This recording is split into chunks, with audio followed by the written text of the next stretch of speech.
Welcome back, Awesome Squad and YouTube. Today we are talking about Last of Us 2, baby. Right now I have not beaten the game, but I feel like I am around halfway-ish because I'm at the Ferris wheel, so I kind of feel it feels like I'm at a halfway point. So, um, without any beating around the bush, we gotta address the elephant in the room, right? We have to address it. So R.I.P. Joel. You know this was a tough one to digest because Joel was your boy through the whole first part of Last of Us. You fight with the dude, you survive with him. You form that connection. So to see him go out the way he did at the hands of the person that did it, it was messed up. It's no other way to put it. It was messed up. Do I like it? No. No. Fuck no, I don't like it. But at the same time, I get it though. This is storytelling. This is not a Disney story, but this is storytelling.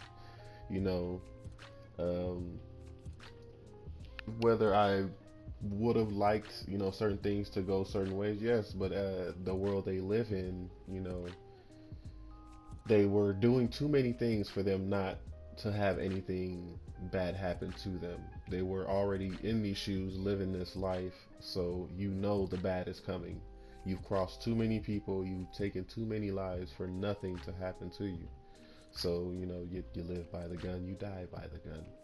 So, it was hard to digest, but it it was going to happen with them releasing the trailers and all that. So when they released that trailer, I didn't even think they were going to include him in the game. I thought he was gone, and then they were just going to tell the story from wherever Ellie's at and on from there, bouncing back and forth. But to for them to include him in and then have him go out like that, they were trying to give the fan base some kind of closure. You don't want to do it, but at the same time, it was inevitable, so you couldn't stop it. The art on this game is phenomenal. The details, just the attention to all the little details, it is crazy. Like when you're riding on the horse, it was one little part of the river that was like little icy. You know how if you have ever been to a cold state or a place that snows, that little ice that forms on those little river paths or whatever before it solidifies. It looked like it, and you can step and chip it off like it was really like something you would see in real life. I appreciated the little fine little details like that. So when you get to like little sections and you see like the runoff from the mud, it looks so natural. It looks so, organic that it flows. It fits. So it's kind of hard to, when you play games, some stuff just kind of sticks out like a sore thumb. But they somehow made it all blend together. So I appreciate the artists. Give you guys the kudos and all the countless staff that worked on this game. You guys are awesome. This game is a masterpiece when it comes to art and the attention to detail. So far, I have encountered two different factions and the infected. So there's the wolves, the scars, and then the infected. In each one of those factions, you have your enemy types. You have your regular guys, your guys with rifles, and then the big guy with the sledgehammers or axes. On the infected side, you have your regular runners, and then you have I think your more aggressive runners that they have now, or that I have played up to, and then you have your little stalker guys, and then you have the clickers like usual, and then you have these guys that's like the bloaters. It's like right above the bloater.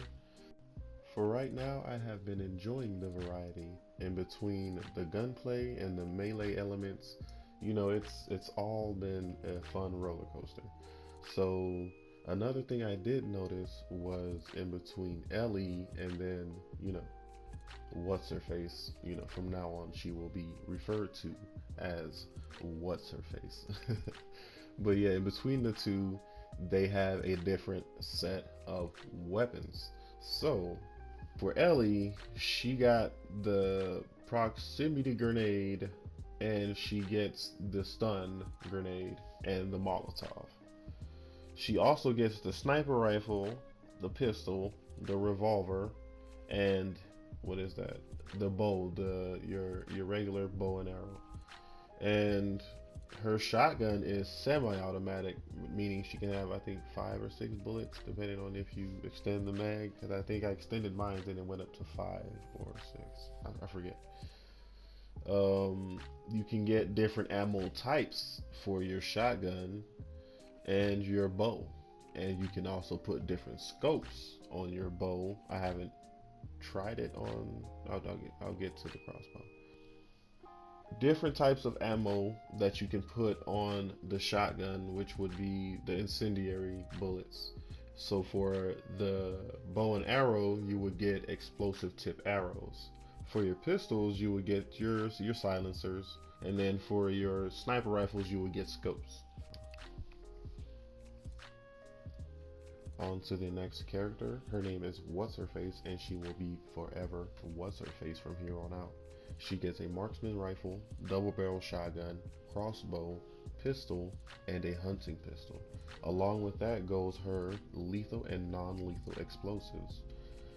She has a whole different play style when comparing it to Ellie's, because, you know, as it's made visually, she is physically stronger and looks like she's more capable of things that Ellie is not, but with less skills, because Ellie has been doing this longer, I guess, in a sense.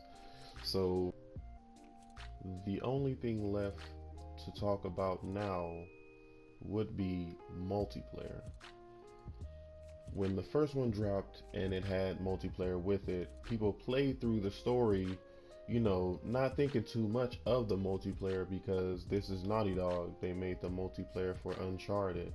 So we kind of, in the back of our mind, already had a picture of what was to be expected before even playing the multiplayer. That's how I felt. I was like, it's going to be just like Uncharted's multiplayer. They're going to have their characters. They're going to run around, jump around. You know, it'll be mayhem, but fun mayhem. But no, it was totally different. It was unique, because you still had to ration your bullets. You still had to look for stuff for your camp. And along the way, you're unlocking different skins, masks, and other stuff.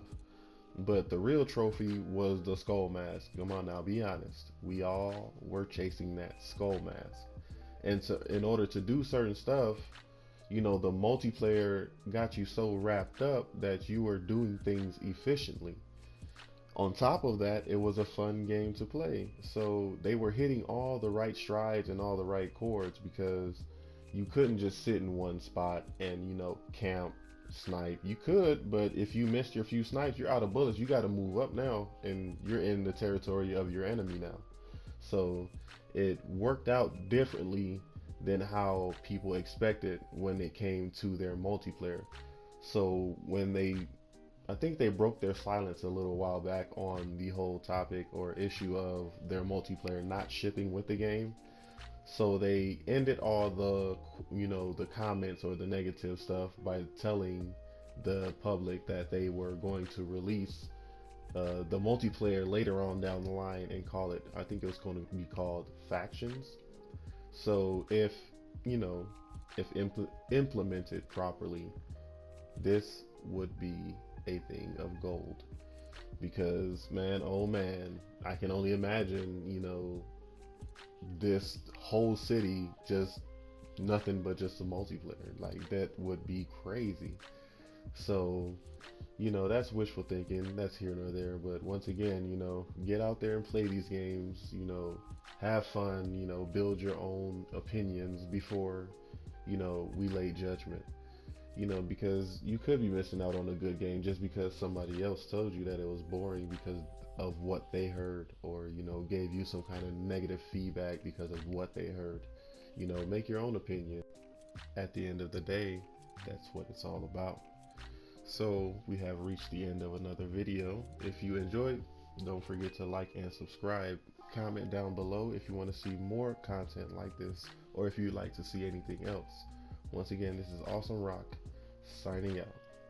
Peace.